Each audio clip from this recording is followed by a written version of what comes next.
Hello everyone, কেমন আছেন সবাই? আশা করি সবাই ভালো আছেন।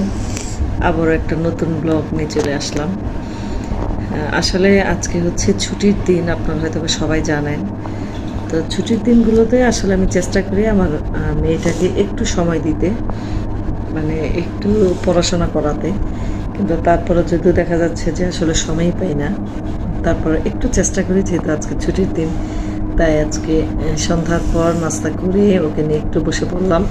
তাই ভাবলাম আপনাদের সাথে একটু কথাও বলি এবং ওকে একটু পড়াতে হেল্প করি। তো এখন তো বাচ্চারা জানেনি এখনকার দিনের, ওরা নিজেরা যা ভালো মনে করে তাই করে। তারপর আপনার অনেক কষ্ট করে যে দেখেন টুনটুন হাসতেছে।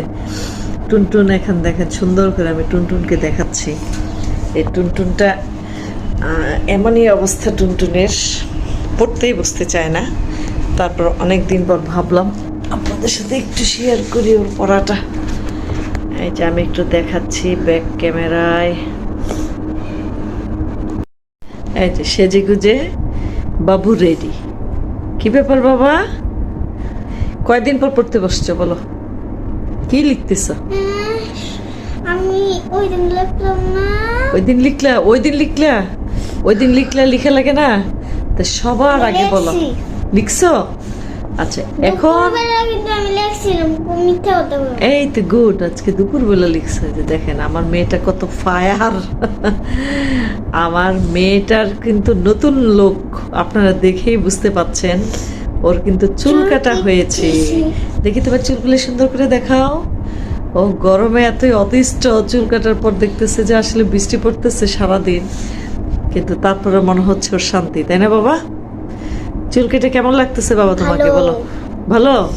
দেখি দেখাও তোমার চুলগুলো আগে, দেখো সুন্দর করে। ক্লিপটা খোলো ওখানে। ক্লিপ খুলবা না?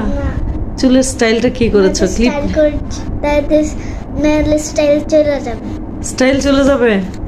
স্কুলের মানে চুলের ক্লিপটা না খুললে তোমার কেউ বুঝতে পারবে না তো তোমার চুল কাটাটা কেমন হয়েছে, বুঝছো?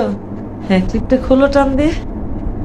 টান দিয়ে কেন খুলবো? টান দিয়ে খুললে আমার ব্যথা লাগবে। ওরে বাবা, মানে একটা কথাই যে অবস্থা,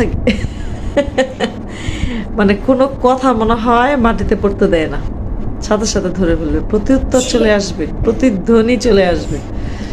এ দেখি দেখি, আচ্ছা ক্লিপ দেওয়া লাগবে না। দেখি বাবা তোমার চুলের স্টাইলটা দেখো, দেখে সামনের দিকে দেখি।